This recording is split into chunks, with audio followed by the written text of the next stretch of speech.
Rogue Legacy 2 just dropped their latest and final free update, appropriately titled Swan, and boy does it deliver. Rounding off the game's content with not only the final 3 fabled weapons of the game, but also adding 3 new game modes, each that add their own and unique challenge. For those of you who have already completed your playthrough of the game, and grinded countless New Game Plus levels, this will feel like a refreshing take on what the game could be if you couldn't grind for hours and days and weeks and oh. Well, would you look at that?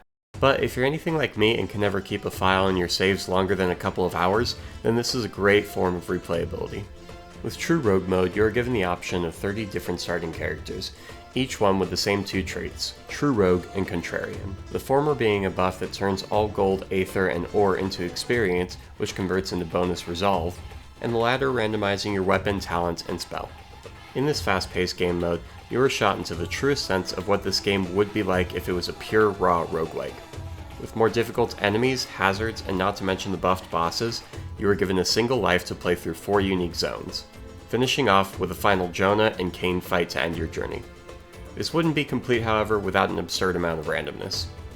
If I haven't said it already, spoilers ahead. Each zone contains a special treasure, this piece of medallion. 4 zones, 4 pieces. Once completing the medallion, you unlock the ability to obtain the true ending. Or in this case, we can just call it the gold trophy. Each boss you face throughout your adventure will have either a random elite buff, which is cranked up to 10, 2 elite buffs, which are cranked up to 10, or its prime form. Beating each of these bosses will allow you to increase your max HP, MP, and damage, but also at a price. You are given the option to transmogrify your entire build, every single zone. I highly recommend trying this game mode out only if you've already beaten the game at least once, and want a more difficult challenge. That also goes for our next 2 game modes. Speaking of the devils, let me introduce Thanatophobia and Thanatophobia. With all of your heirlooms unlocked, fly through a full playthrough of a fresh file with absolutely nothing changed.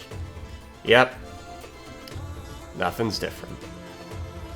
Okay, well aside from you only have 15 lives to beat the game, you can't use any class more than once, you can't use the Architect to retry bosses for free, and you're forced into only one class every air selection screen with no way to pick the order. But at least all the classes on the manor cost no gold. Okay, for the hardcore veteran players out there, this will test your mettle. If you use all the classes you're comfortable with too early and can no longer make any progress, good luck. If you roll only your bad classes and make no progress for when you finally get your good classes, good luck. If you somehow get to the end of the game, but die 10 times to Cain and can't finish the game, good luck. And if you somehow claw your way through this game mode and finally get to the end, well, congrats! Now add the Fable weapons, throw on a few extra burdens, and do it all again. Voila, we have Thanatophobia.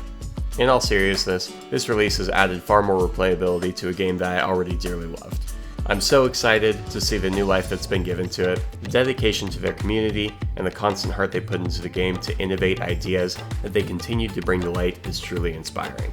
They have done a great job with this update, and I have nothing but admiration for what they've created. I hope you enjoy this game as much as I've grown to. Thank you Cellar Door Games for this masterpiece, and thank you all for watching. I hope to see you in the next video.